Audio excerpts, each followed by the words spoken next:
Uzodimma initiative onye na-ekwu okwu bụ eze-elect eze EI Nwokedi chairman Uzodimma initiative ekwuru m ka m were m ohere a bịa adreesị ya nnukwu obi a ka m nye the update maka some of the pictures onofuru na this obi yesterday night nke nwanne anyị nwoke bụ ezi nwanne Ọsụ tinyere. Ewere m sị ka m were m ohere a were gwa ụmụnne anyị niile ka anyị niile buru okpe ekene wee bunye nwanne anyị nwoke anụnwa bụ ezi nwanne Ọsụ, Attorney General of Imo State, Commissioner for Justice of Imo State. Biko ka anyị kenene ya na mbọ niile nke ọ gbara ịfụ na appointment anyị nwee ịfụ gọvanọ without schedule, without isi ka echewa ntiri anyị na gọvanọ ga-afụ anyị mbọsịdo otu a ma gọvanọ abịa tiezie dee ya esi na mbọsịdo otu a. No, o gosiri nọ nke anụ ọwụ that nọ n'ime ihe nọ na the gọọmenti true nke anụnwa gosiri nọ n'ime ihe a na-eme true. Ewerekwa m ohere a were na-asịkwa ka anyị burukwa ukpe ekene wee kenere anyị and our apex leader bụ Asuwaju Right Honorable Jerry Anagboso na mpụta na nkwado nke ọ pụtara wee kwadoro ndị Uzodimma were mmekwana ya ka gọvanọ mara na true na onye Ọsụ ka ọ bụ anọ nwa Ọsụ ka ọ bụ and na ihe niile a na-eme na Uzodimma na ụkwụ ya na aka ya dị na ya. N'otu aka ahụ ka m si wee na-ekwu ka anyị bụrụ nnukwute okpe ekene wee bunye one and only our amiable, among any word mezi wee qualify this our Royal Majesty, the chairman Council of Ndeze n'Osun local government. Is a wonderful leader, is a father of a truth. Ana m ekwu na Chineke ga-edebe ya. Chineke ga-edebe ya. Ọ ga-enye ya ndụ n'elu ndụ, ahụ isike n'elu ahụ isike, maka na ọ na-live by example. Onye na-ekwu maka ya bụ His Royal Highness Eze Dr. II Okoligwe. Chineke ga-edebe ya wee debekwa ndị eze ndị ọzọ ndị na-abụghị wee na-achịkwa Ọsụ local government ndị pụtaranụ were kwudo, were kwado, were kwuo na ebe Uzodimma nọ n'ebe a ka ha nọ. Ana m asị na ha ga-adị. Ekpere anyị n'isi ha bụ na ha ga-achịka, and otu a ka ọ ga-adị n'aha Jizọs. Ewere m na-ekwuzi na anyị nche niile bụ ụmụ Ọsụ, anyị ga-eburuzi nnukwu ekene. Anyị ga-eburu ya ma n'ukwu, anyị ga-eburu ya ma n'ụkpa, wee bujere our amiable governor, His Excellency distinguished Senator Hope Uzodimma Ọnwa Oyoko. Now, the wonderful thing o mere, otu o si wee nabata anyị, otu o si wee receive anyị, n'agbanyeghị na agabaghị through due process, otu esi afụ gọvanọ. Na he made us to know and he made us to believe na also his second home.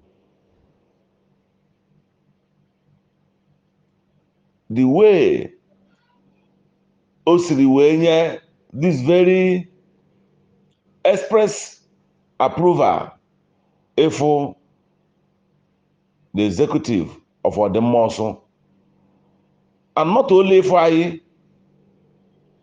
ihe niile nkata niile anyị na-akpara awụ with every sincerity of purpose. Our communique, kedu ihe unu chọrọ?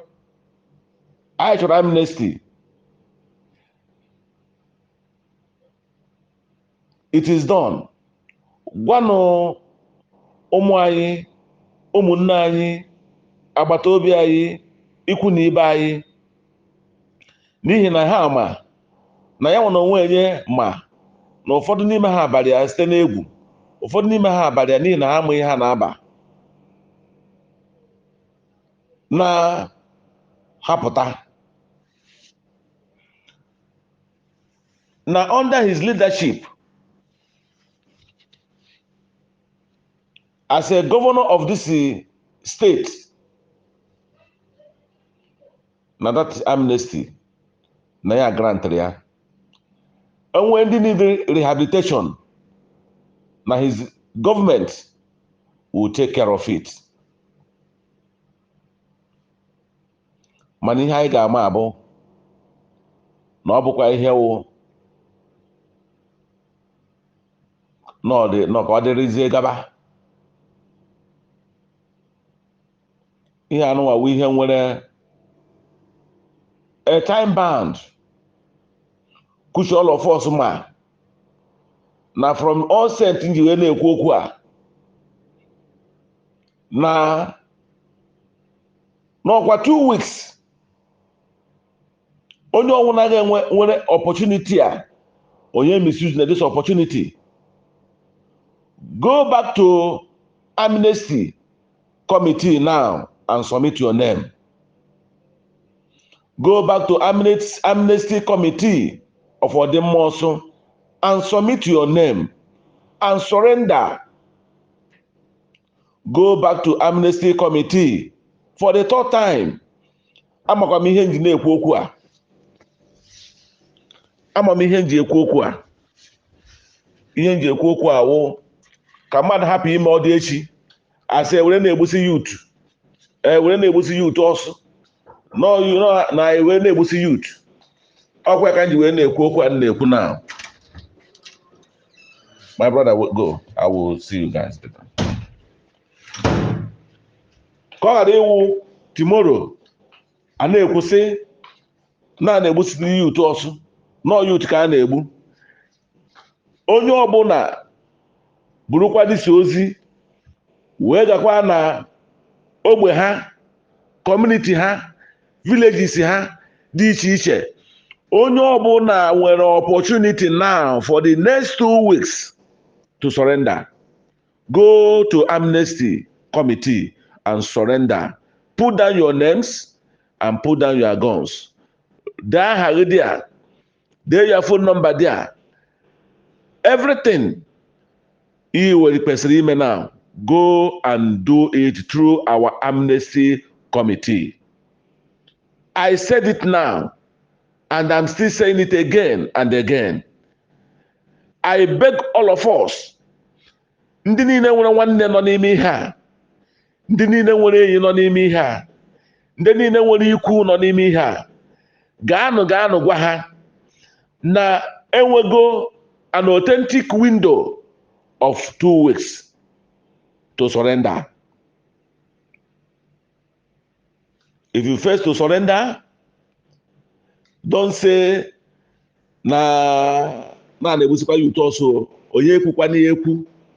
Under this my watch and under this my leadership, nobody should say it, because na na-abịa launch our security, our own security vigilante, in conjunction and in collaboration with the government, military, army, DSS, joint task force, second week of August. Second week of August is 2 weeks.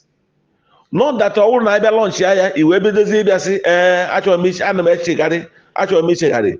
Already from now, from this moment they make this very address to the second week to do that. Already onye ọbụla nwa na ya nwere nwa, ya nwere nwanne, ya nwere enyi, ya nwere ikwu, ya nwere ibe, he should do that now. You should do that. Governor has given us approval. Governor has given us approval to go ahead and launch our own vigilante. You have given us approval for this amnesty. You have granted us that amnesty that we are begging, writing, looking for one way or the other to get him. You have given us that approval.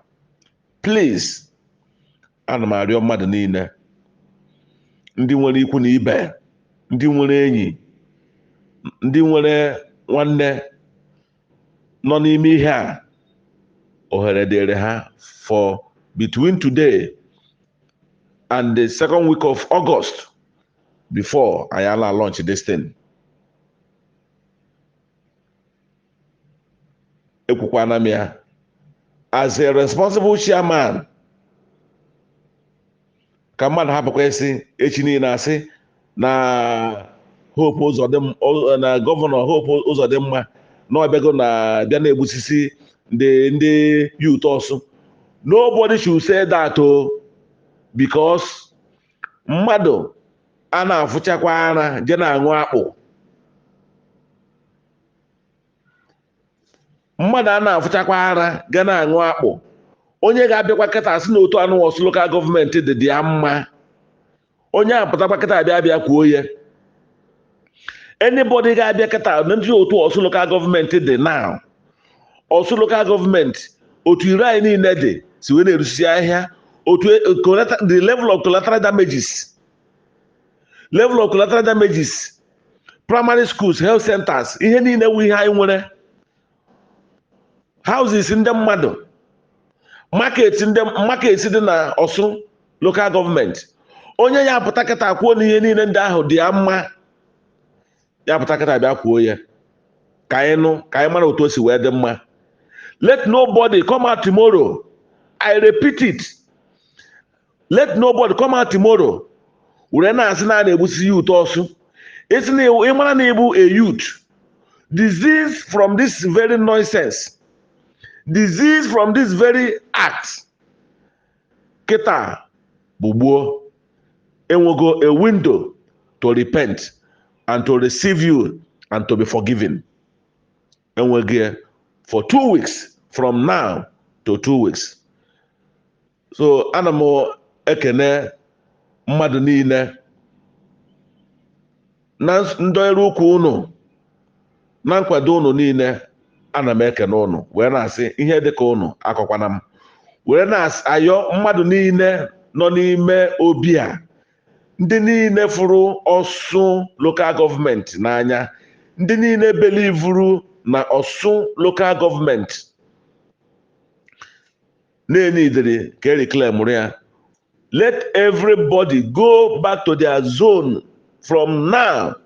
Yeah, and make the needful. If you have not contributed money to your zone, go back to your zone now and do the needful. Finance committee chairman, take note. a ga-achịkọtarịrị ihe a because na time adịghọ. Procurement committee chairman, take note maka a ga-achịkọta.